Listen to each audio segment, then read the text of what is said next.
खुदा ने आदम को लेकर बाग एदन में रखा कि उसकी बागबानी और निगहबानी करे।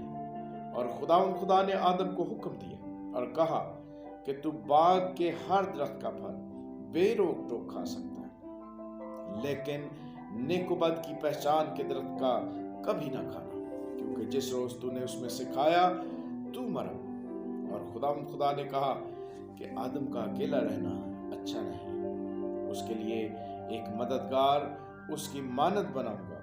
और खुदा ने कुल दस्ती जानवर और हवा के कुल परिंदे मट्टी से बनाए और उनको आदम के पास लाया कि देखे कि वो उनके क्या नाम रखता है। और आदम ने जिस जानवर को जो कहा वही उसका नाम ठहरा।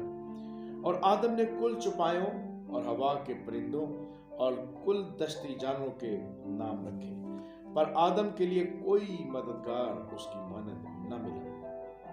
और खुदा ने आदम पर गहरी नींद भेजी और वो सो गया।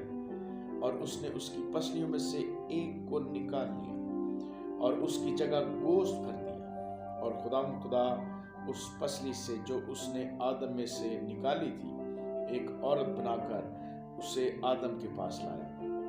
और आदम ने कहा कि ये तो अब मेरी हड्डियों में से हड्डी और मेरे गोश्त में से गोश्त है, इसलिए वो नारी कहलाएगी, क्योंकि